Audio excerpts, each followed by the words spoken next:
First of all मैं आपको बताना चाहूँगा कि मैं रूरल बैकग्राउंड से हूँ और गांव की पृष्ठभूमि में ही ज़्यादातर मेरी परवरिश हुई है। उस दौरान गांव के प्राइमरी स्कूल से ही मैं पढ़ा लिखा हूँ। उसके बाद लेटर ऑन फिर मेरी जो बेसिक एजुकेशन हुई वो कॉलेज और फिर यूनिवर्सिटीज़ में हुई। यूनिवर्सिटी के दौरान मैं गोरखपुर यूनिवर्सिटी और कुरुक्षेत्र यूनिवर्सिटी तथा लखनऊ यूनिवर्सिटी से पढ़ा हूँ। गोरखपुर यूनिवर्सिटी से मैंने अपना लॉ ग्रेजुएशन किया हुआ था। LLM मैंने कुरुक्षेत्र यूनिवर्सिटी से किया और PhD ह्यूमन ट्रैफिकिंग में मैंने लखनऊ यूनिवर्सिटी से किया। वैसे तो बहुत सारे मेमोयर्स हैं, लेकिन मैं विशेष रूप से एक अपहरण की कहानी आपको बताना चाहूँगा जो मेरी जनपद में तैनाती के दौरान घटी। एक 6 साल के बच्चे को बारात से अगवा किया गया था। जलपरी है। अगर आपको एक्सेल आता है अच्छी तरीके से तो किसी भी डाटा को एनालाइज करके आप अपने आउटकम्स निकाल सकते हैं। अब बहुत सारे उसके अलावा ऐप्स भी आ गए हैं जिसमें ऐप्स में ही वो सारा डाटा फीड करने के बाद से आपको जो डिज़ायर्ड रिजल्ट है एनालिसिस का वो मिल जाता है। तो दोनों भी यूज़ करते हैं। पुलिस में अब आजकल AI का इंट्रोडक्शन भी हो चुका है, तो डाटा एनालिसिस के लिए और सारे भी टूल्स हैं जिससे हम जल्दी से जल्दी जो चीज़ों को वर्कआउट करते हैं। सर, ऐसा कोई किस्सा आप अगर सुना सकते हैं जहाँ पे AI देके अपने इंटेलिजेंस शेयरिंग किया होगा दूसरे एजेंसी के साथ, या फिर दूसरा एजेंसी ने आपके साथ कोई इंटेलिजेंस शेयर किया होगा जिससे आपको जल्दी किसी को नैप करने में या कोई क्राइम सॉल्व करने में आपको आसानी हुआ होगा? उसका जो अंतिम आदमी है वो है कांस्टेबल, बीट कांस्टेबल। और बीट कांस्टेबल के पास जो है हर थाने के अगर 50 गांव हैं तो उसके पास 5-6 गांव जरूर रहते हैं। उन 5-6 गांवों में जिस तरह का भी क्राइम पैटर्न है, जिस तरह के क्रिमिनल्स हैं, जिस तरह की लोकेलिटी है, जिस तरह का सोशल इन्वायरमेंट है, उस सब के बारे में डाटा इकट्ठा करने का काम उस बीट कांस्टेबल का रहता है। ये उसकी जिम्मेदारी है जिसको वो बीट बुक में नोट करता है। देखिए, इसमें मेरा अपना व्यक्तिगत रूप से ये मानना है कि पुलिस में जो बेसिक राइडर है वो है डिजिटाइजेशन की और डॉक्यूमेंटेशन की। हम प्रॉपर रिकॉर्ड जो है वो किसी भी क्राइम प्रोफाइल का या किसी भी क्रिमिनल का बहुत लंबे समय तक नहीं रखते हैं, और अगर रखते हैं भी तो उसकी सैंक्टिटी बहुत क्वेश्चन रहती है। ऑफ कोर्स मैं तो अभी तक यही, देखिए AI आप भी यूज़ करते होंगे, आपने देखा होगा AI के जितने भी टूल्स आए हुए हैं, अगर उनको आप प्रॉम्प्ट दे रहे हैं तो एक सर्टेन स्टेज आने के बाद से आधे घंटे 40 मिनट का कन्वर्सेशन करने के बाद से वो पूरा जो टूल है वो इतना कंफ्यूज हो जाता है कि उसके बाद से पूरा आउटकम आपको निकाल के, और वो आप चाहते कुछ हैं वो देता कुछ है। उसमें होता क्या है कि हम अपने कोर वैल्यूज़ को रिस्पेक्ट करना भूल जाते हैं और उसको ओवरकम करने या उसको इग्नोर करने की आदत डालते हैं। मसलन जैसे पुलिस कांस्टेबल है, उसके जितने काम हैं अगर वो काम ईमानदारी से करता है और वो चीज़ों का डायरी जो है वो कायदे से बनाता है, तो ऐसी कोई चीज़ नहीं है, ऐसा कोई क्राइम नहीं है, ऐसी कोई लॉ एंड ऑर्डर की इवेंट नहीं है जो समय रहते एडजस्ट ना हो पाए। इतने लंबे बॉर्डर पर जो रास्ते हैं वो हमेशा जो है क्राइम के रास्ते बदलते रहते हैं। आप एक रास्ते को जानकारी आने के बाद से बंद करते हैं, तब तक वो दूसरा रास्ता खोज लेते हैं। थोड़ा टेढ़ा है, आप अगर जवाब देना चाहें तो दे सकते हैं, जितना भी दे सकते हैं। आपको अगर फुल पावर दिया जाए to do police reforms in this age of technology AI, तो कोई रोक टोक नहीं, फुल पावर, फुल अथॉरिटी, तो आप क्या क्या चेंजेस लाना चाहते हैं हमारे भारतीय पुलिस व्यवस्था में? दूसरा, अगर बच्चों के हाथ में गैजेट है तो जो उनका, जैसे नॉर्मली कोई भी फ़ोन एक्टिवेट होता है किसी जीमेल एड्रेस से, वो क्या नाम है, किसी मोबाइल नंबर से और किसी जीमेल के एड्रेस से, तो वो मोबाइल नंबर और वो जीमेल अकाउंट आप ऐसा रखें जो किसी भी आपके फाइनेंशियल रिकॉर्ड से लिंक्ड ना हो। हमें अपने इंडक्शन में ऐसे लोगों को रखने की ज़रूरत है जिनका माइंडसेट ही पब्लिक सर्विस का हो। Hello everybody, this is Sudeep here. Welcome back to my channel once again. In today's podcast, I am talking to Shri Vipin Mishra, who is an ex-IPS officer. In today's podcast, I talk to him about various technologies the police department uses. I hope you'll like this podcast. But before we get started, as usual, I have just one request for you. Please do like, share, and subscribe to this channel so that it gives me motivation to bring in such videos for you. So having said that, enjoy the show.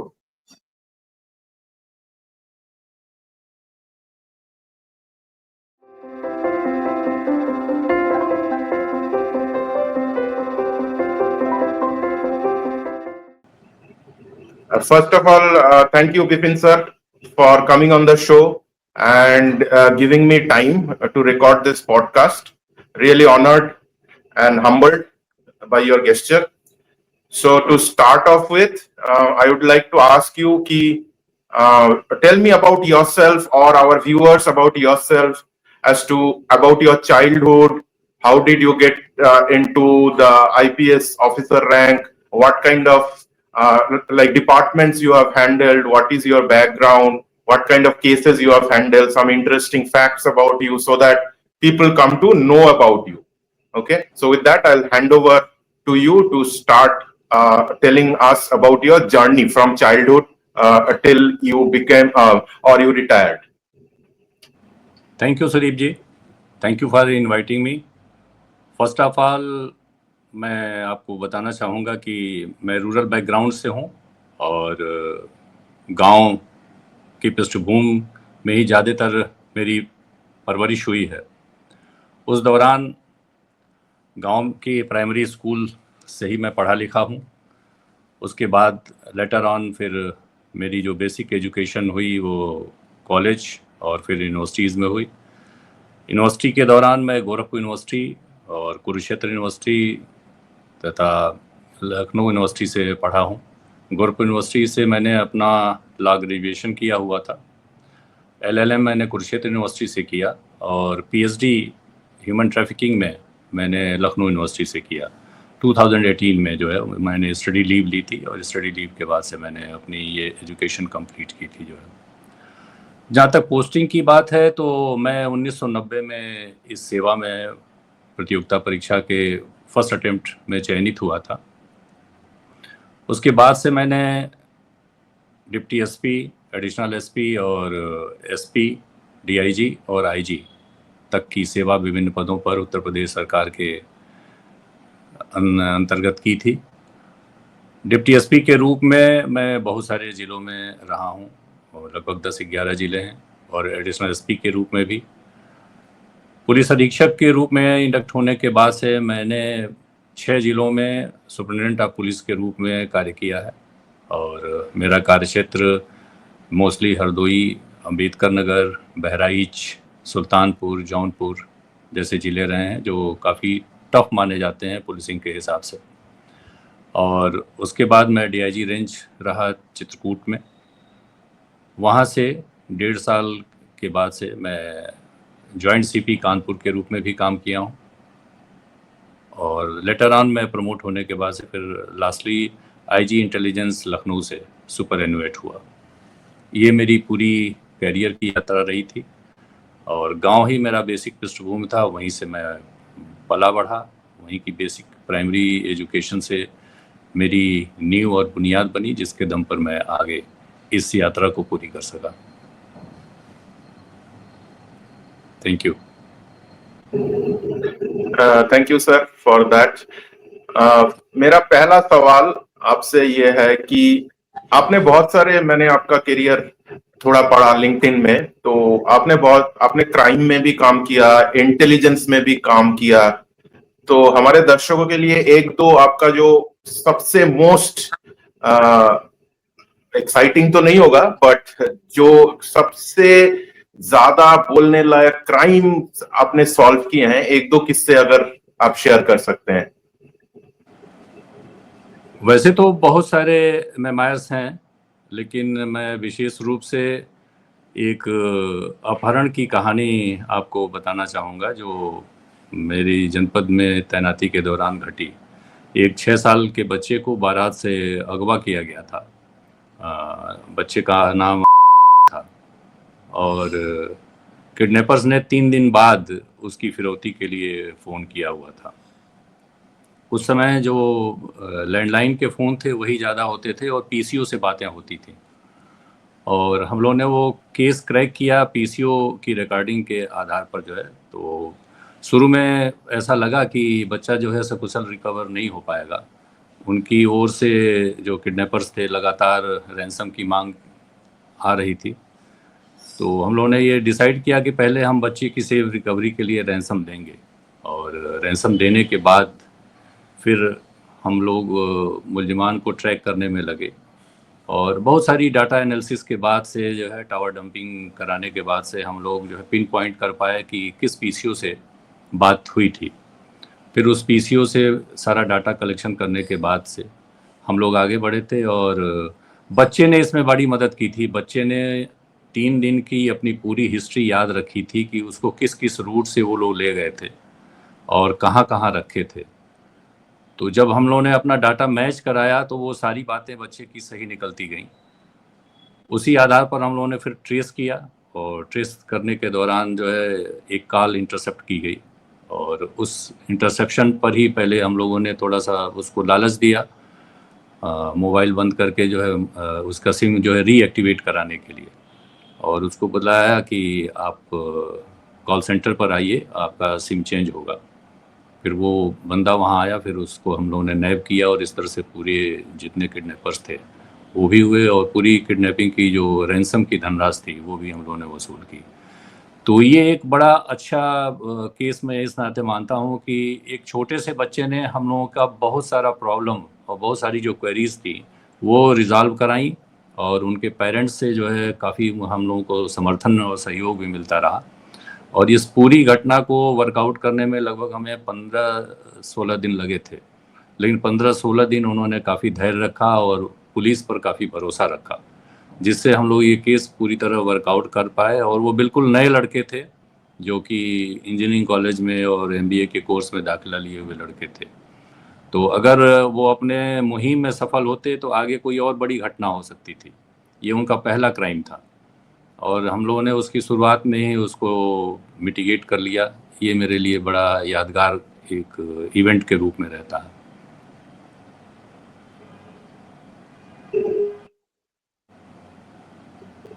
Sir, आपने बोला कि आपने data analysis किया, तो जी हमारा channel ऐसे technology में actually focus करता है, तो मैं आपसे जानना चाहूंगा कि आप लोग ये डेटा मिलता कहाँ से है, और ये एनालिसिस किस तरह से होता है? मतलब ये मैनुअल होता है, कंप्यूटर बेस्ड होता है, कैसे होता है? मतलब थोड़ा अगर आप कुछ जानकारी दे सकते हैं।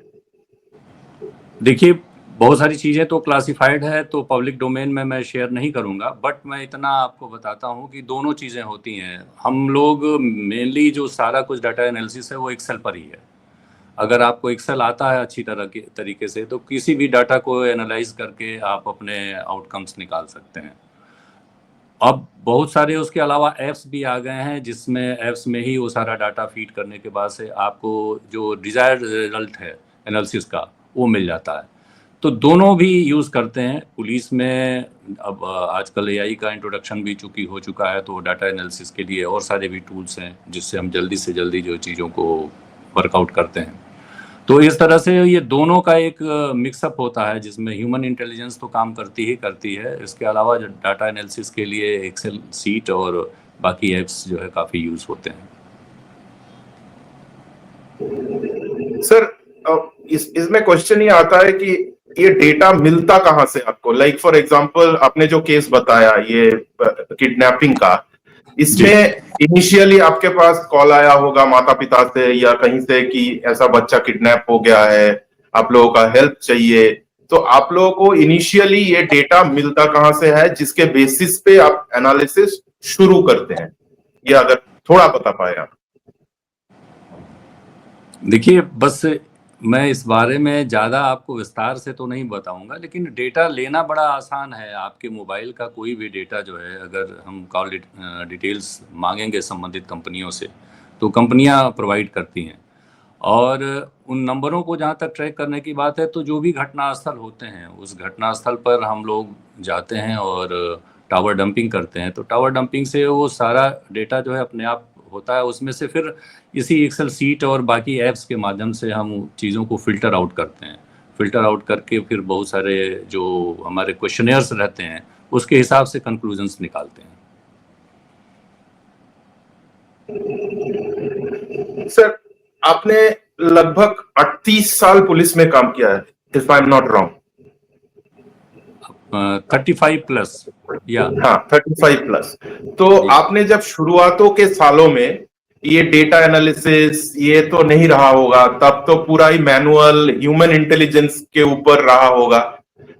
वहां से आपने जब रिटायर किया जून में 2025 में, चेंज मतलब कितना हुआ, मतलब माइंडसेट में कि पुलिस अधिकारियों का माइंडसेट कि हाँ मेरे पास ऐप है मैं कर दूंगा, या फिर पहले जैसे होता था नहीं मेरे पास ह्यूमन इंटेलिजेंस नहीं है तो मैं टाइम लगेगा, ये आपने कैसे देखा? मतलब आपका कोई एक्चुअली इंसिडेंट होगा जो आप अभी सोच रहे हैं कि जब मैंने ज्वाइन किया था तब अगर मेरे पास ये एप्स होता तो मैं शायद कोई एक केस है जिसको मैं जल्दी क्रैक कर सकता था, तो ऐसा कुछ आप अगर बता पाए तो। देखिए, मैं उस ब्लेस्ड पीढ़ी का पुलिस अधिकारी हूँ जिसने गांव में बैलगाड़ी चलने से लेकर और आज एआई तक का सफ़र जो है देखा हुआ है। आपको ध्यान होगा, बहुत पहले की बात नहीं है ये, 60 और 70 के दशक के बीच में जो गांव था उसमें केवल अगर मीडिया की बात करें तो एक रेडियो हुआ करता था। रेडियो ने फिर रिप्लेस किया टीवी को। टीवी के बाद से फिर बहुत सारे टेलीफोन्स आए। टेलीफोन के बाद से जो है फिर आपका मोबाइल आया। मोबाइल का फेज़ भी धीरे धीरे जो है वो काफ़ी डेवलप हुआ और सोशल मीडिया के बहुत सारे टूल्स आए जो है, और लास्टली अब हम लोग एआई के फेज़ में चल रहे हैं। बट जहाँ तक क्राइम की बात है तो मैं आपको केवल इतना शेयर करूँगा कि देखिए, क्राइम डिटेक्शन के लिए एक बहुत ही फूल प्रूफ सिस्टम ब्रिटिश पीरियड से जो पुलिसिंग की है वो आज भी उसका कोई काट नहीं है, और वो है ह्यूमन इंटेलिजेंस। गांव में या किसी भी पुलिस स्टेशन में जो पुलिस स्ट्रक्चर होता है उसका जो अंतिम आदमी है वो है कांस्टेबल, बीट कांस्टेबल। और बीट कांस्टेबल के पास जो है हर थाने के अगर 50 गांव हैं तो उसके पास 5-6 गांव उस जरूर रहते हैं। उन 5-6 गांवों में जिस तरह का भी क्राइम पैटर्न है, जिस तरह के क्रिमिनल्स हैं, जिस तरह की लोकेलिटी है, जिस तरह का सोशल इन्वायरमेंट है, उस सब के बारे में डाटा इकट्ठा करने का काम उस बीट कांस्टेबल का रहता है। ये उसकी जिम्मेदारी है जिसको वो बीट बुक में नोट करता है।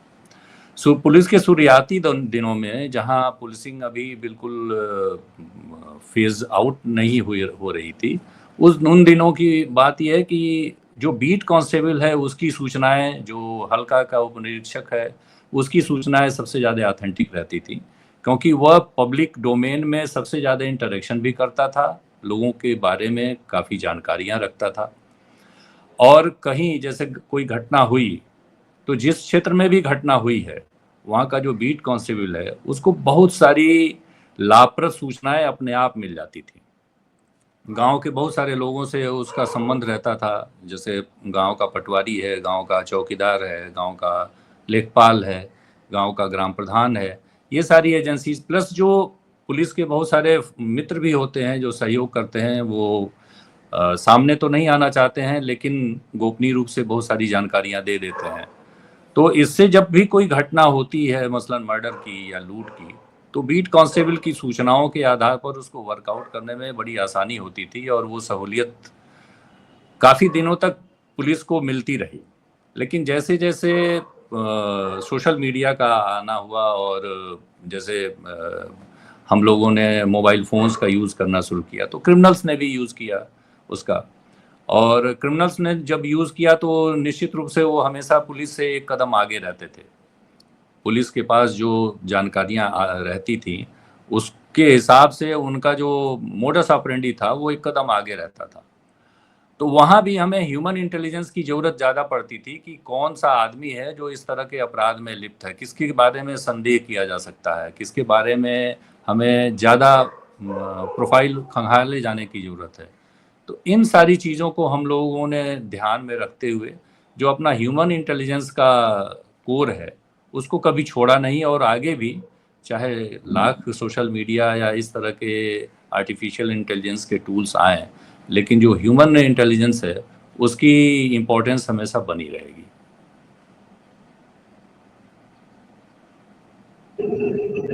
सर, मैंने आपका प्रोफाइल देखा लिंक्डइन में, आपने पुलिस इंस्टीट्यूशनल रिफॉर्म में भी काम किया है थोड़ा। तो मेरा ये क्वेश्चन है कि आपने जैसे बोला राइट, जब मोबाइल आया तो ये एंटी सोशल एलिमेंट्स ये हर वक्त पुलिस या अथॉरिटीज से एक स्टेप आगे रहते हैं। तो अभी तो एआई का जमाना है, ठीक है? तो सबके पास अभी हाथ में एआई है, आपका मोबाइल में एआई है। तो अभी तो और भी ये लोग आगे हैं। तो पुलिस अधिकारियों का, पुलिस डिपार्टमेंट का या इंटेलिजेंस एजेंसियों का, I am sure there is tremendous amount of challenge to keep up with this I mean to keep up with this anti-social elements कि ये लोग तो हमसे आगे हैं, क्योंकि सरकार कुछ करेगी इसका टाइम लगता है and it needs to define a process and all that. तो इसको आप एक्चुअली किस हिसाब से देखते हैं कि जो लॉ एनफोर्सिंग अथॉरिटी है ये हमेशा ही पीछे रह जाती है, और that's natural and it's happening all over the world. तो इस हिसाब से आपका क्या थॉट है कि हम लोग कैसे कैच अप कर सकते हैं और कैसे उनसे एक स्टेप आगे रह सकते हैं? देखिए, इसमें मेरा अपना व्यक्तिगत रूप से ये मानना है कि पुलिस में जो बेसिक राइडर है, वो है डिजिटाइजेशन की और डॉक्यूमेंटेशन की। हम प्रॉपर रिकॉर्ड जो है वो किसी भी क्राइम प्रोफाइल का या किसी भी क्रिमिनल का बहुत लंबे समय तक नहीं रखते हैं, और अगर रखते हैं भी तो उसकी सैंक्टिटी बहुत क्वेश्चन रहती है। होता ये है कि जैसे पुलिस का जो सबसे महत्वपूर्ण रिकॉर्ड है क्राइम रजिस्टर, और उसके अलावा हिस्ट्री शीट बुक, उसमें हर अपराधी के बारे में पूरा विवरण लिखा रहता है और वो समय समय पर अपडेट किया जाता है। अपडेशन का काम कांस्टेबल कितनी ईमानदारी से कर रहा है, थानाध्यक्ष कितनी ईमानदारी से कर रहा है, इसी पर डिपेंड करता है कि उस एरिया में क्राइम पर कितना कंट्रोल रहेगा, उस एरिया में क्रिमिनल्स पर कितना पुलिस का दबाव बना रहेगा। जो है, अगर वो डिजिटाइजेशन और डॉक्यूमेंटेशन का काम प्रॉपर तरीके से होता रहे और जो भी थाना प्रभारी या जो भी पुलिस अधीक्षक अपने ज़िले में इस ओर ध्यान देता है, वह ज़्यादा सफल रहता है। अब रही बात ये कि जो नए टूल्स आ रहे हैं या जो नई चीज़ें आ रही हैं, उनको क्रैक करने या उनको ओवरकम करने के लिए क्या स्ट्रेटजी हो सकती है। तो मैं समझता हूँ कि आजकल पुलिस में, इंडियन पुलिस सर्विस में बहुत सारे कंप्यूटर फ्रेंडली आईपीएस ऑफिसर्स भी हैं, और उन्होंने खुद भी अपने ऐप्स डेवलप किए हुए हैं। प्लस इसके अलावा गवर्नमेंट की ओर से भी बहुत सारे इंसेंटिव्स मिलते हैं उन ऐप्स को डेवलप करने में, ताकि हम अपने रिसोर्सेज को एक जगह कंसोलिडेट करके एक अच्छा आउटपुट डिलीवर कर पाएँ क्रिमिनल्स के अगेंस्ट में, जो है उनको ट्रैक करने के उसमें जो है। एक तो ये है जिस पर अभी काम किए जाने की, लगातार काम किए जाने की ज़रूरत है। दूसरी बात ये है कि जेल से मॉनिटरिंग, जेल से जितने भी अपराधी हमारे छूटते हैं, चाहे वो जमानत पर हों या अपनी सज़ा की अवधि पूरी करने के बाद से हो, वो क्या कर रहे हैं, इसके बारे में भी हमें बहुत सारी गतिविधियां या अपनी एसओपी जो है वो उस पर ध्यान देना होगा, फोकस करना होगा। ये भी काम बीट कांस्टेबल्स का ही रहता है कि जो अपराधी छूटे हैं या सज़ा जिनकी ख़त्म होने के बाद से अपने गांव में आके रह रहे हैं, अगर आके रह रहे हैं तो क्या कर रहे हैं, और अगर नहीं आके रह रहे हैं तो वो कहाँ हैं, क्या कर रहे हैं। अगर उनका प्रोफाइल हम मेंटेन रखेंगे, उनको ट्रैक करते रहेंगे, तो बहुत सारी घटनाओं पर अंकुश अपने आप लगा रहता है। उनको ये पता रहता है अपराधियों को हमारे ऊपर अभी नज़र है। दूसरी बात ये है कि नियो क्रिमिनल्स भी आते रहते हैं इसमें, जो है नए रिक्रूट्स भी, क्रिमिनल्स भी आते हैं, जो नए लड़के हैं। नए लड़कों को ट्रैक करने के लिए और ट्रैप करने के लिए भी हमारा वही गांव का जो बीट सिस्टम है, बीट सेंट्रिक जो इंफॉर्मेशन है, उससे काफ़ी मदद मिलती है। जो लड़के मिसक्रिएंट्स के रूप में बदल रहे हैं या फाउल गतिविधियों के रूप में काम कर रहे हैं, उन लड़कों के बारे में गांव से अच्छी सूचना मिल जाती है कि कौन शोधागिरी में लगा हुआ है, कौन रात में देर रात तक पुल पर बैठ के और लोगों को आने जाने के दौरान छिनैती का प्रयास करता है। तो ऐसे लोगों का भी रिकॉर्ड, जिसको हम एक्टिव क्रिमिनल्स के रूप में मानते हैं, उनका भी रिकॉर्ड जो है थाने में रखा जाता है। और जब कभी कोई घटना होती है तो उस एक्टिव लिस्ट से हमें चीज़ों को डिटेक्ट करने में या अनुमान लगाने में आसानी रहती है कि यह क्राइम किस तरह के लोगों ने किया होगा। जो है कभी कभी क्राइम के पैटर्न से भी चीज़ें पकड़ में आ जाती हैं, जो मोडस ऑपरेंडी है, बार बार अगर एक ही जगह घटना हो रही है या एक ही तरीके से हो रही है, वो जो घटना करने वाले लोग हैं वो एक ही दिशा में जा रहे हैं, तो ये समझ में आता है कि ये इससे नियरिंग जो गांव हो सकता है या नियरिंग जो कस्बा हो सकता है उसके लोग हो सकते हैं।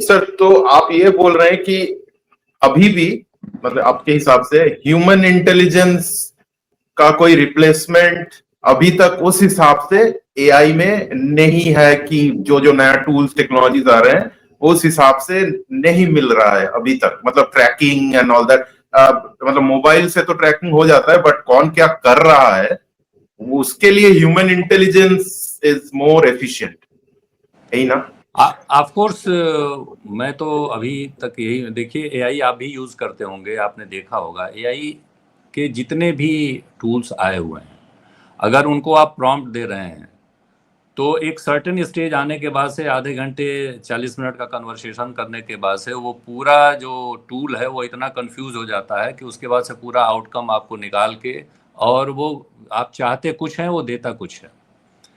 तो जब उसके पास हासिल हो जाता है तो पूरा क्यास है और वो चीज़ें जो है गड़बड़ जनरेट करके देना शुरू करता है, जो है जिससे आपका पर्पस हल नहीं होता है।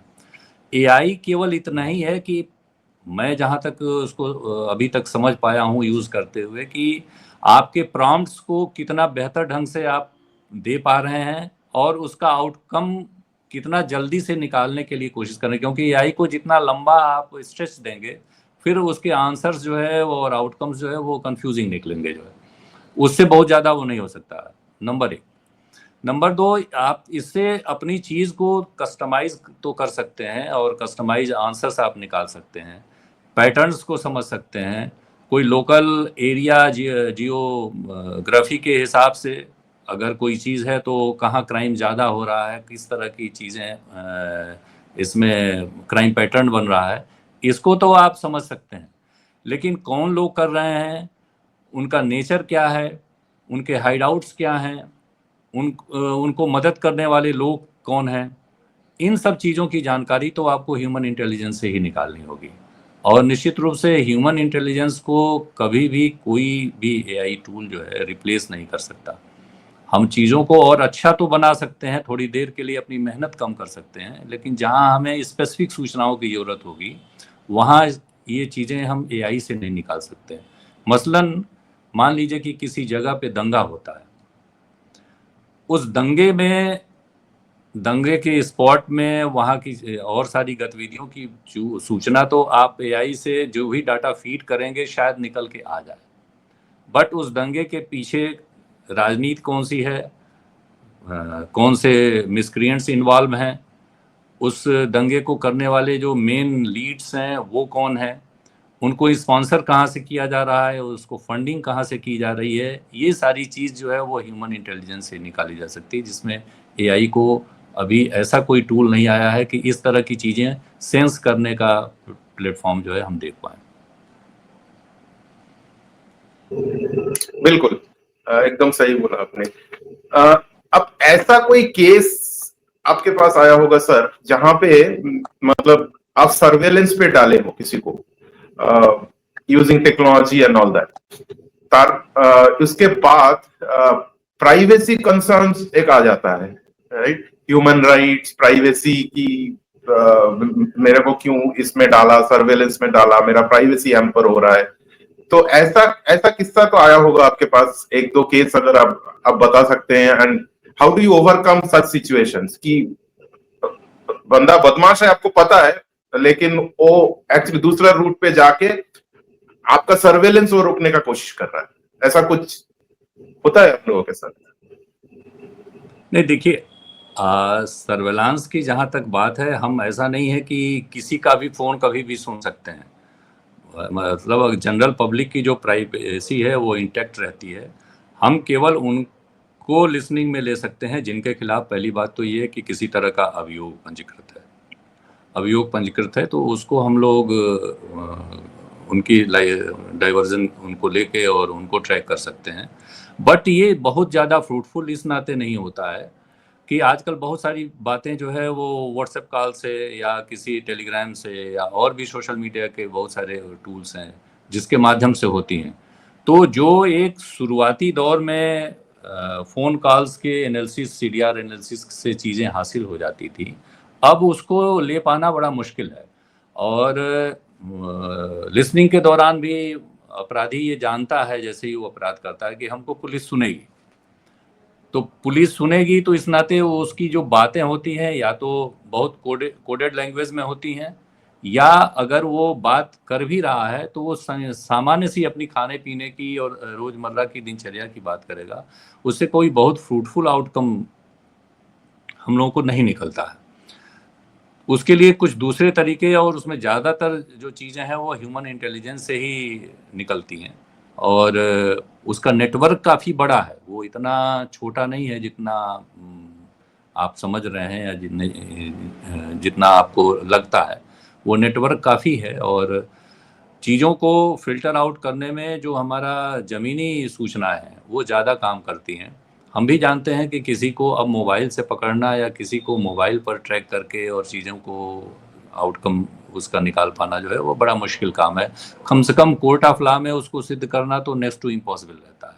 अगर वो एविडेंस है भी तो उस एविडेंस की कोर्ट में कोई वैल्यू उतनी नहीं रहती है जब तक कि सारे प्रोसीजर्स को हम लोगों ने फॉलो ना किया हो। एविडेंशियली वैल्यू जो है उससे एक मोटा मोटा अनुमान तो हमको निकलता है, बट बहुत ज़्यादा उसमें कारगर हम नहीं होते हैं।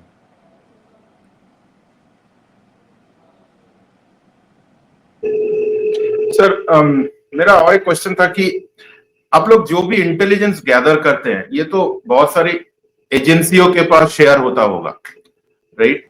तो अभी आपको क्या लगता है, एआई आ जाने के बाद या फिर ये जो नया नया टेक्नोलॉजीज आ रहा है, तो ये information sharing and quick action ज्यादा अच्छा से हो पाएगा या पहले ज्यादा अच्छा होता था? नहीं, निश्चित रूप से इस टूल से हम सारे इंटेलिजेंस एजेंसियों को मदद मिलती है और मदद आगे भी मिलेगी, क्योंकि डाटा एनालिसिस का काम या स्पॉट एनालिसिस का काम हमारा इस टूल से बहुत आसान हो गया है। और एक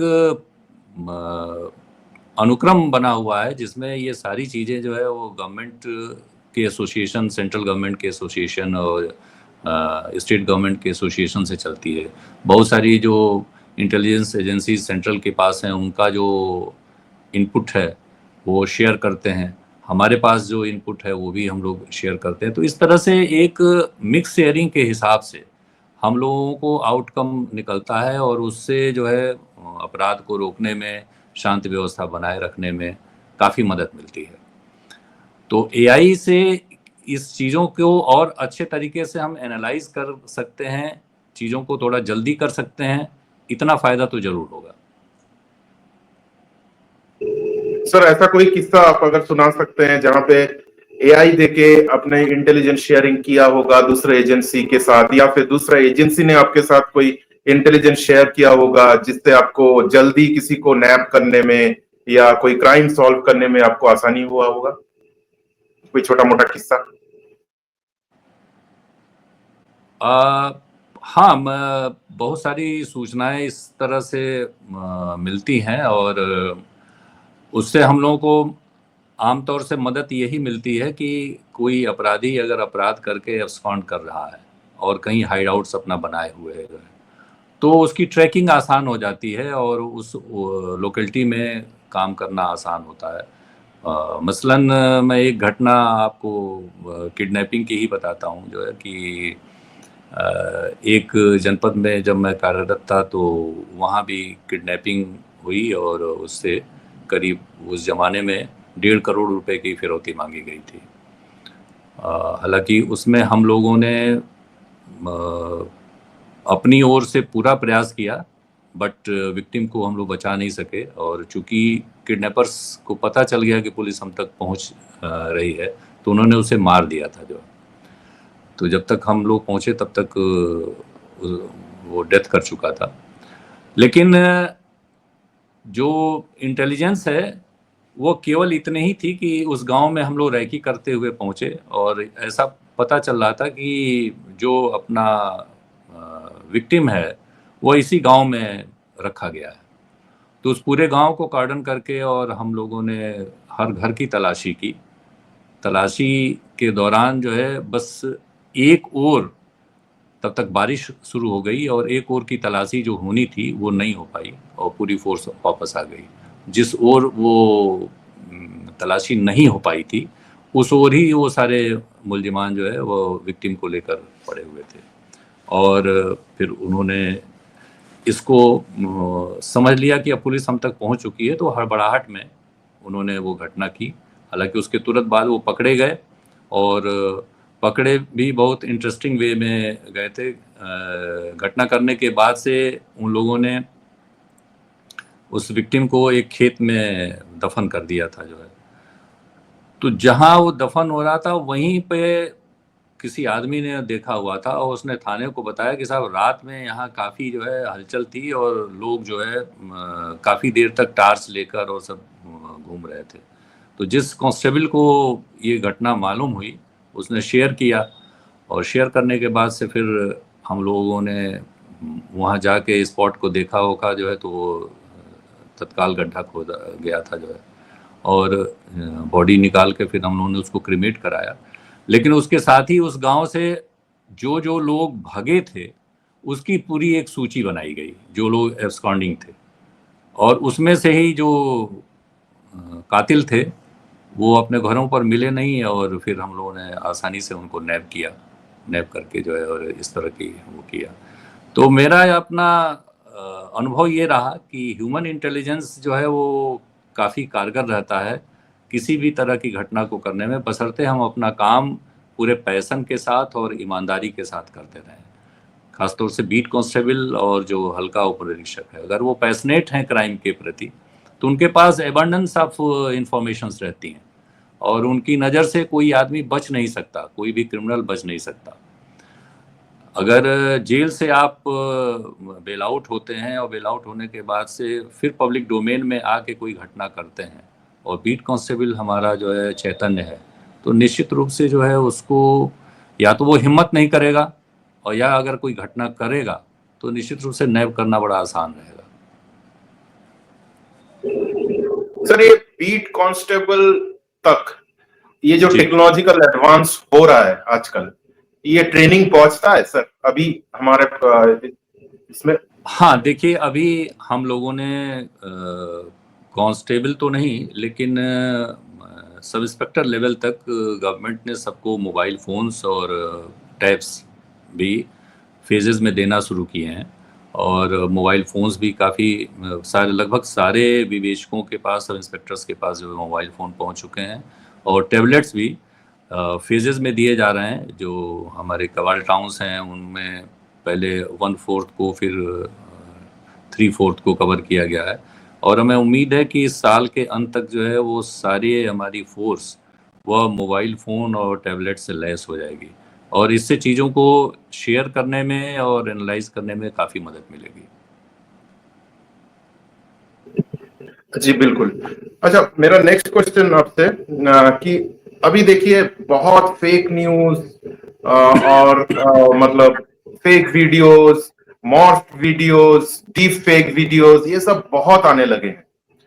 तो पुलिस का अभी मतलब आपने तो अभी हाल ही में रिटायर किया है, तो पुलिस का अभी ये सब कंट्रोल करने में सोच क्या है, मतलब क्या प्रोसेस वो लोग सोच रहे हैं? क्योंकि एक वीडियो से, एक मॉर्फ समथिंग से, कोई फेक न्यूज से दंगा भी लग सकता है और लगता भी है अभी। तो इनसे आगे रहने का, आपने जैसे बोला ह्यूमन इंटेलिजेंस है, सब कुछ है, लेकिन हम लोग इसको कंट्रोल नहीं कर पा रहे हैं, right? And it puts also internal security, देश का सिक्योरिटी, सब में बहुत बड़ा इफेक्ट आ जाता है।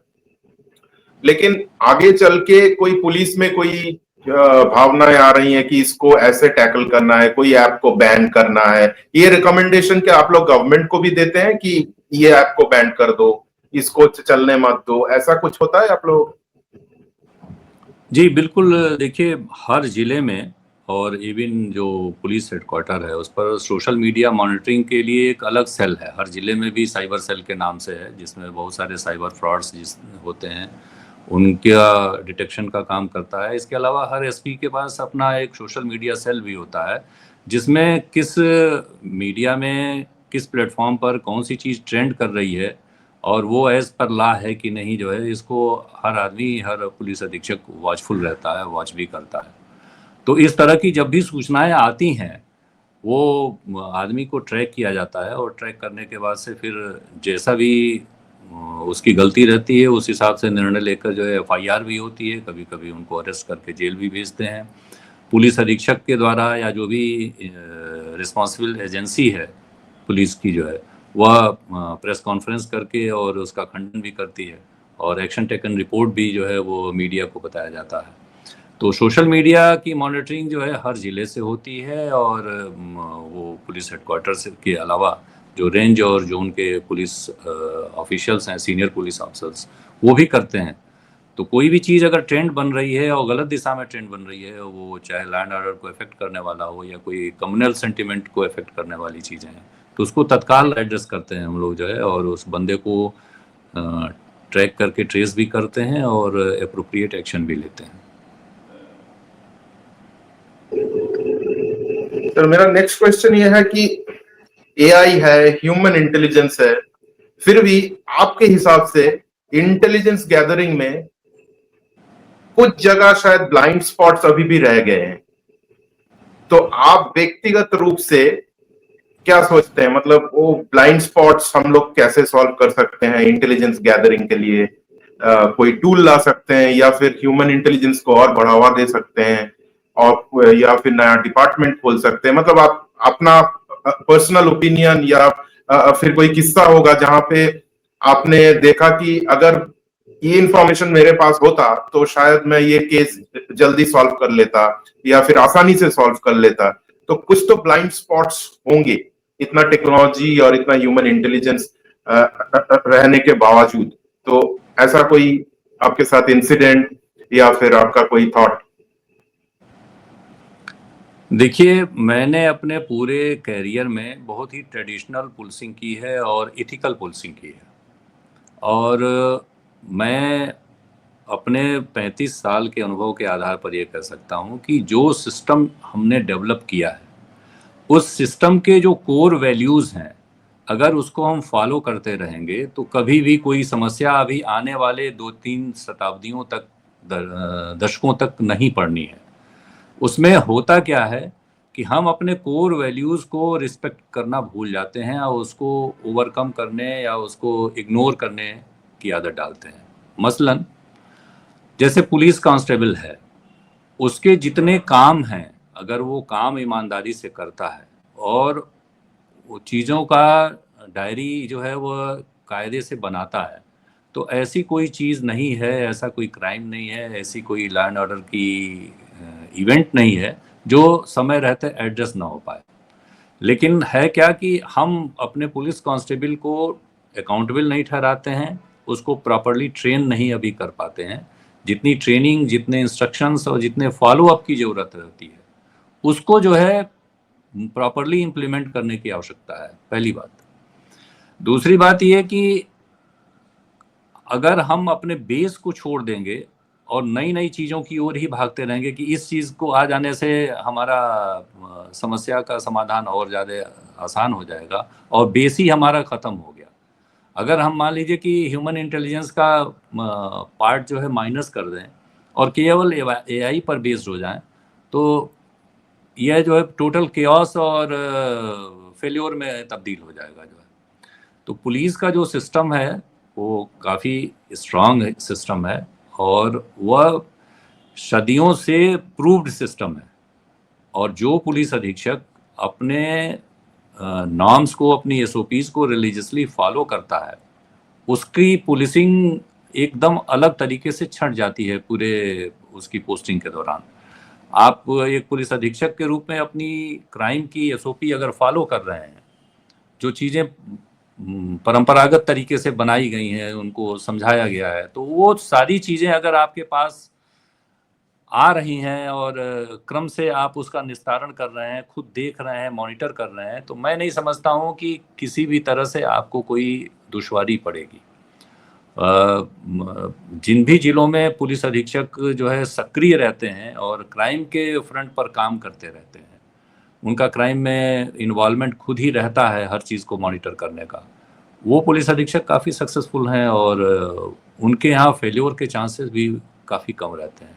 तो मेरा ये कहना है कि जो अपनी कोर पुलिसिंग है वह छोड़ के या उसकी कीमत पर हम चाहे कितना भी टेक्नोलॉजिकल एडवांसमेंट कर लें, हम कभी भी सफल नहीं होंगे। हमारी सफलता का मेन बेस जो है वो पुलिस स्टेशन है, थाना है।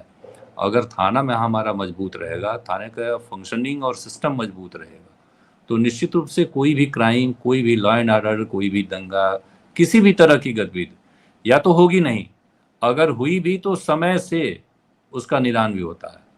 बहुत जिलों में आपने देखा होगा कि दंगा हुआ, बहुत सारी चीज़ें हुई, लेकिन पुलिस ने उसको कंटेन भी 24 घंटे के अंदर कर लिया, क्योंकि जो सूचनाएं आती हैं वो बिल्कुल छन के और फिर पूरा सिस्टम ही उस पर फोकस करके काम करता है और हमें ये मालूम हो जाता है कि मिसक्रिएंट्स कौन है, लीड लेने वाले कौन है, इनको फंड करने वाले लोग कौन है, उकसाने वाले लोग कौन है। उनको एक साथ नैब करिए, एक साथ उनका चालान करिए, फिर अपने आप चीज़ें जो है वो मिटिगेट हो जाती हैं। तो मेरा अपना मानना ये है कि जो हमारी ट्रेडिशनल पुलिसिंग है और सदियों से आजमाई हुई पुलिसिंग है, उसको ही अगर हम इनरिच और करेंगे तो हम ज़्यादा सफल होंगे। हमें पुलिस की भर्ती में उस माइंडसेट को देखना है, उस साइकोलॉजी को देखना है और उस पैटर्न के आदमी को लेना है जिससे हमारी पुलिसिंग और मजबूत हो। ये टफ जॉब है, ये सबके लिए नहीं है। अगर आपका माइंडसेट नहीं है 10 घंटे 12 घंटे रात में जाग के काम करने वाला, किसी भी समय घटना पर पहुंचने के लिए तैयार होने वाला, तो आप सफल पुलिस अधिकारी या पुलिस कांस्टेबल नहीं हो सकते।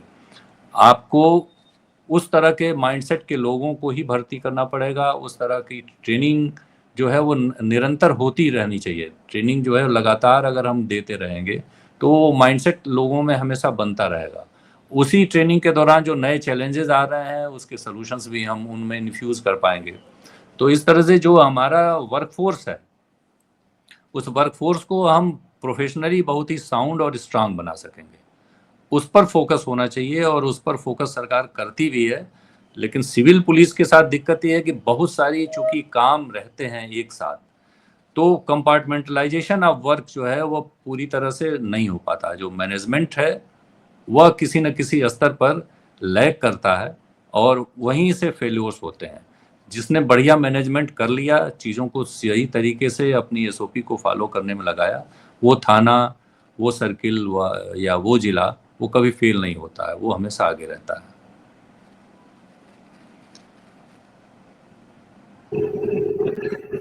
सर और एक क्वेश्चन ये था कि हमारा लॉज अभी चेंज हो रहा है, जैसे कि अभी बीएनएस आ गया जी। तो ये टेक्नोलॉजी एडवांसमेंट होने के बाद, जैसे एआई, चैट जीपीटी, फिर अपना मोबाइल टेक्नोलॉजी जो जो आ रहा है, फिर आगे क्वांटम आएगा बोल रहा है आदमी लोग, तो बहुत सारा टेक्नोलॉजी चेंजेस हो रहा है। तो आपका क्राइम लेके आप जब प्रूव करने के लिए कोर्ट में जाते हो तो अभी जो नया लॉज आया है बीएनएस में, तो इसमें क्या आसानी होता है, ये टेक्नोलॉजी और ये एक्सेप्टेड भी होता है जज साहब के पास कि ये एक्सेप्टेड है, एआई से निकला गया, ये डेटा एनालिसिस है, या फिर अभी भी मतलब जज साहब वो पुराना ह्यूमन इंटेलिजेंस पे ही काम करके सजा दिलाते हैं, जो भी है, मतलब थोड़ा अगर बता पाए कि आसानी हो रहा है कि our laws are catering to that kind of intelligence, or maybe the data, the proof that you are actually gathering using technology, तो वो हो रहा है कि नहीं, अभी तक पुराना सिस्टम ही थोड़ा थोड़ा चल रहा है? देखिए, पहली बात तो ये है कि जो नए संशोधन आए हैं, उस नए संशोधन में कोई भी ऐसी बहुत उल्लेखनीय चेंज नहीं है, क्योंकि मानव स्वभाव तो वही है। हमारे अंदर जिस तरह के भाव हैं, काम, क्रोध, मद और लोभ, ये सारी प्रवृत्तियां तो ह्यूमन की सारी वैसी की वैसे ही हैं। तो क्राइम भी उसी तरह का होगा। आने वाले समय में पहले भी वैसे ही होता रहा, आने वाले समय में भी वैसे होगा।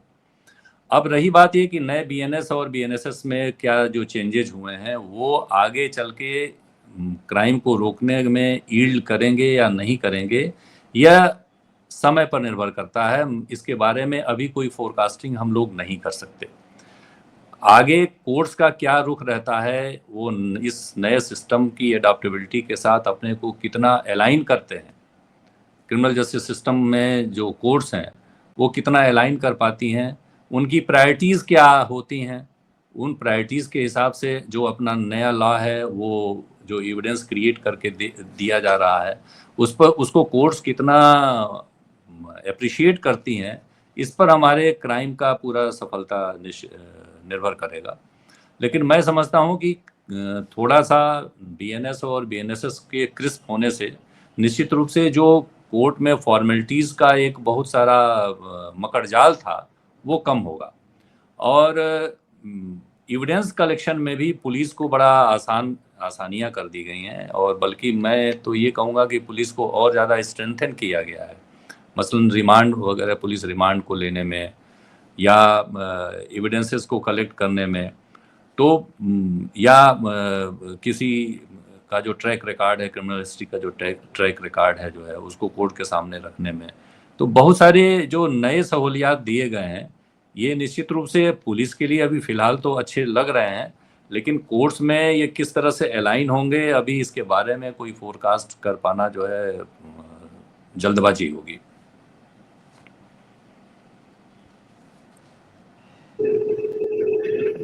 सर, उत्तर प्रदेश में आपने लगभग अपना जो आपका जॉब का लाइफ है, तो आपने उत्तर प्रदेश में ही लगभग बिताया है। तो उत्तर प्रदेश से नेपाल का बॉर्डर बहुत पास में है, तो ये ह्यूमन ट्रैफिकिंग या फिर जो जो आतंकवादी गतिविधियां, ऐसा तो आपने बहुत देखा होगा कि नेपाल से कोई घुसपैठ ये हो रहा है।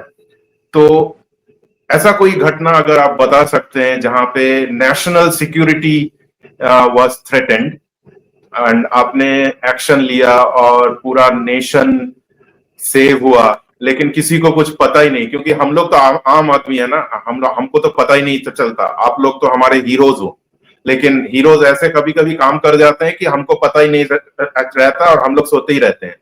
तो ऐसा कुछ घटना आपका या आपका कोई ऑफिसर होगा, आपका कोई सबऑर्डिनेट होगा जिसने बहुत हीरोइज्म का काम किया है लेकिन पब्लिक को पता ही नहीं, तो ऐसा कोई घटना अगर आप सामने लाना चाहते हैं? देखिए, इसमें सबसे दिक्कत वाली बात यह है इंडो नेपाल बॉर्डर पर जो है कि पूरा अपना जो नेपाल बॉर्डर है वो पोरस बॉर्डर है इंडिया का और नेपाल का। तो लगभग वो हजारों किलोमीटर फैले क्षेत्र से कहीं भी प्रोलिफरेशन के चांसेस तो बहुत ज़्यादा रहते हैं, और ह्यूमन इंटेलिजेंस के भरोसे या जो बॉर्डर पर सिक्योरिटी फोर्सेस हैं उनके भरोसे जो है बहुत सारी चीज़ों को चेक करने की कोशिश होती है, लेकिन जो भी इंट्रूडर्स हैं वो कहीं ना कहीं उसका वाया मीडिया ज़रूर निकाल लेते हैं। इतने लंबे बॉर्डर पर जो रास्ते हैं वो हमेशा जो है क्राइम के रास्ते बदलते रहते हैं। आप एक रास्ते को जानकारी आने के बाद से बंद करते हैं, तब तक वो दूसरा रास्ता खोज लेते हैं। तो सबसे बड़ी दिक्कत होती है पोरस बॉर्डर की। दूसरा जो दिक्कत आती है वो आती है, बहुत सारे जो इंडियंस हैं उनकी खेती बाड़ी या उनके संबंध जो है नेपाल में है, और इवन जो नेपाली लोग हैं वो उनका बहुत सारा एम्प्लॉयमेंट वो इंडिया में होता है, जिसके नाते वो एक दूसरे ओर आते जाते रहते हैं। वह भी एक बहुत बड़ा स्रोत है फाउल एलिमेंट्स के आने का या फाउल इंफॉर्मेशंस के ट्रांसमिट होने का। जो है उनको आप बिल्कुल पूरी तरह से कभी भी 100% बंद नहीं कर सकते। आप उनको चेक तो कर सकते हैं इमिग्रेशन और बाकी चीज़ों के थ्रू जो है। तो पहले तो बॉर्डर पर अपनी जो चौकसी है ये निरंतर और बढ़ाने रहने की ज़रूरत रहती है हम लोगों को, जो है उस पर काफ़ी विजिलेंट रहने की ज़रूरत है। दूसरी बात जो आप ने पूछा ट्रैफिकिंग का, तो ट्रैफिकिंग के बहुत सारे इंसिडेंट्स हमेशा होते रहते हैं। जो नेपाल के अंदर का क्षेत्र है उसमें बहुत सारे लोगों ने अपने इंडो नेपाल बॉर्डर पर ही जो है वो अपने कोई और तरह की चीज़ें बना रखी हैं, जहाँ से बहुत सारी गतिविधियाँ जो है फाउल इंडिया के खिलाफ होती रहती हैं जो है। और इनकी जानकारियाँ होने पर वो ज़्यादातर लोग जो है वो इंडिया के ही हैं, तो ऐसे लोगों को चेक करके फिर उनकी गतिविधियों को एक तो हम लोग रोक लगाते हैं।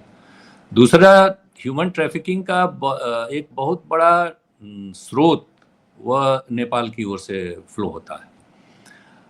बच्चों का बाल श्रम का जो काम है, या इसी तरह से बालकों के शोषण का काम, लैंगिक शोषण का जो डोमेन है, वो भी नेपाल से इंडिया में आकर बहुत ज़्यादा है।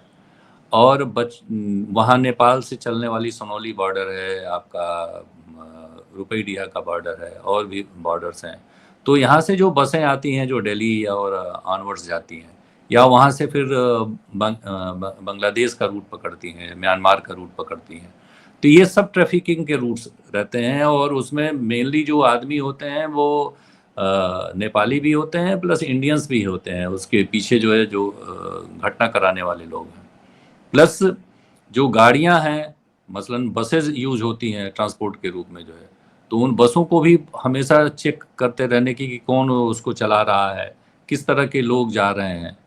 तो उसको लगातार जब तक आप चेक करते रहेंगे, घटनाएं रुकी रहेंगी।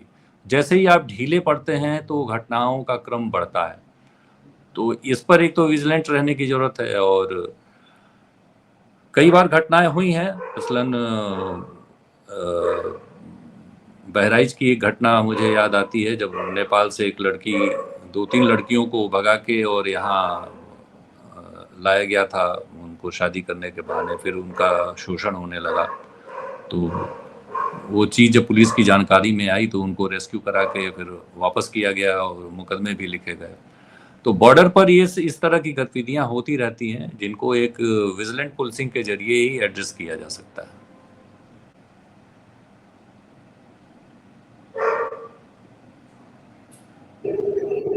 सर, लास्ट 2 क्वेश्चंस आपके लिए। फर्स्ट क्वेश्चन ये है कि अभी चिल्ड्रन के हाथ में मोबाइल, लैपटॉप, टैबलेट सब आ रहा है, राइट? एंड बहुत सारे क्रिमिनल्स उसको यूज करके कि कोई ओटीपी भेज दिया, कोई लिंक भेज दिया, वहां पे क्लिक कर दो, और बच्चों को इतना समझ में नहीं आता है, राइट? उनको बोलेगा ये गेम है, डाउनलोड कर लो, वो क्लिक कर देते हैं, तो डाउनलोड हो जाता है, आपका बैंक अकाउंट खाली हो जाता है, पापा मम्मी का आपका बैंक अकाउंट खाली हो जाता है। तो ये सब घटनाएं ट्रैक करने के लिए, ये सब मतलब रोकने के लिए ये सब घटनाएं, ये हालांकि ये साइबर क्राइम के अंदर आता है, तो आपने साइबर क्राइम में क्या कुछ ऐसा स्टेप्स देखा है ये सब कंट्रोल करने के लिए, पब्लिक को ज्यादा जानकार बनाने के लिए ऐसा कुछ स्टेप्स लिए जा रहे हैं या फिर सोचे जा रहे हैं, ऐसा कुछ आपके ध्यान में आता है, या फिर आप सोच सकते हैं कि ऐसा होना चाहिए? आप पर्सनली आपका अगर कोई ओपिनियन है। जी बिल्कुल, देखिए मैं बताऊं कि आपको हर पुलिस डिस्ट्रिक्ट में जो पुलिस का सेल है उसमें एक सोशल मीडिया के अलावा साइबर सेल भी होता है। साइबर सेल का ये काम ही है कि लोगों को एक तो जागरूक रखे और दूसरा जो साइबर क्राइम्स हुए हैं उनको वर्कआउट करे। और हम लोग समय समय पर बहुत सारी कार्यशालाएं जो है वर्कशॉप्स ऑर्गेनाइज करते हैं जिसमें स्कूली बच्चों को या पब्लिक डोमेन में नुक्कड़ नाटकों के माध्यम से, चौपालों के माध्यम से पब्लिक को अवेक करने की कोशिश करते हैं। खासतौर से स्कूली बच्चों के पास तो हम लोग काफ़ी जाते हैं, मतलब शायद ही कोई जिला होगा और शायद ही कोई महीना होगा जहां ऐसी वर्कशॉप्स जो है स्कूली बच्चों के लिए आयोजित ना हो। वहाँ डूज और डोंट्स के जो वो हैं निर्देश हैं वो भी बच्चों को समझाए जाते हैं। उनको बहुत सारा व्हाट्सएप का मैसेज है वो हम लोग शेयर करते हैं कि क्या आपको सोशल मीडिया यूज़ करते समय सावधानियां बरतनी चाहिए, कौन कौन सी चीज़ें करनी चाहिए और कौन सी नहीं करनी चाहिए।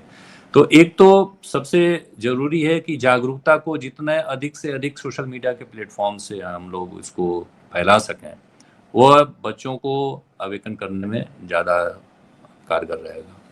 दूसरी बात देखिए, बच्चों को आजकल आप गैजेट्स के यूज़ करने से रोक नहीं सकते, अदरवाइज घर में ही महाभारत हो जाएगा। जो है बच्चों को आप केवल ये समझा सकते हैं कि बुरा क्या है, भला क्या है। और दो बातें इसमें मैं कहूँगा कि हमेशा जो गार्जियंस हैं वो पढ़ने की आदत को खुद डालें, किताबें पढ़ें। आप देख रहे होंगे पीछे मेरे जो है किताबों की एक छोटी सी लाइब्रेरी भी है जहाँ मैं बैठ के अभी भी पढ़ता हूँ चीज़ें। ये ऐसा नहीं है कि मुझे कोई वो है, लेकिन कम से कम मेरे बच्चे जब मुझे देखें तो वो ये देखें कि पिताजी पढ़ रहे हैं और वो भी किताब पढ़ रहे हैं, वो मोबाइल नहीं चला रहे हैं या कोई गैजेट्स इस्तेमाल नहीं कर रहे हैं। एक बहुत छोटा सा एक अभी व्हाट्सएप पर ही एक छोटी सी फिल्म आई थी इस बारे में, जो है कि कोई इंग्लिश बच्चा था जो मोबाइल चला रहा था लगातार।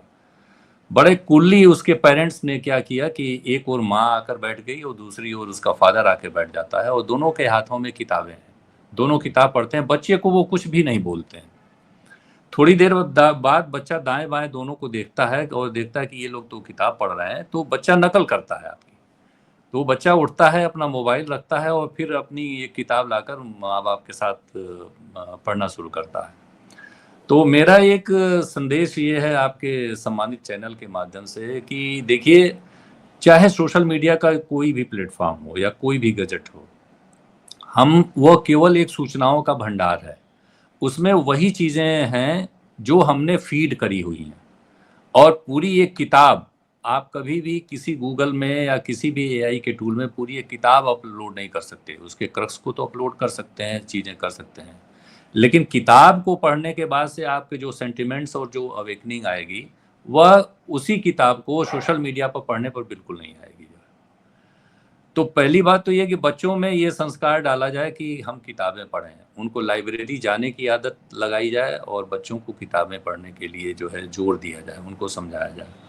क्योंकि सोशल मीडिया में वो पूरा कंटेंट आपको कहीं नहीं मिलेगा जो कंटेंट एक किताब में मिलेगा।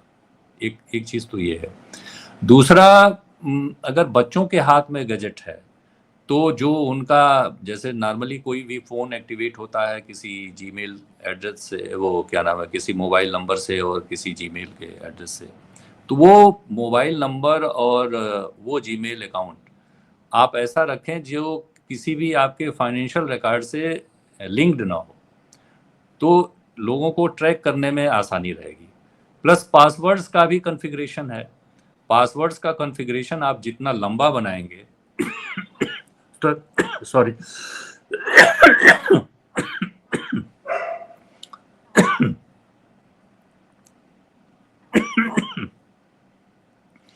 पासवर्ड्स का कॉन्फ़िगरेशन आप जितना लंबा बनाएंगे, आपको उस पासवर्ड को क्रैक करने में किसी भी साइबर फ्रॉडस्टर को जो है बड़ी दिक्कत होगी और वो जल्दी से क्रैक होगा नहीं जो है।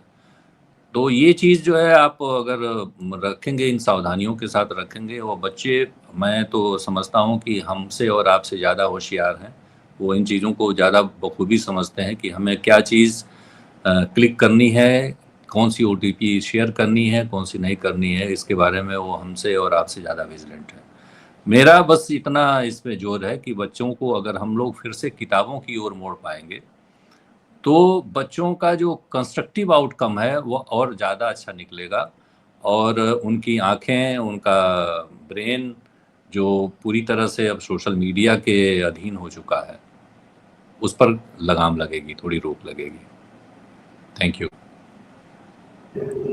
लास्ट क्वेश्चन सर, थोड़ा टेढ़ा है, आप अगर जवाब देना चाहें तो दे सकते हैं, जितना भी दे जी। सकते हैं।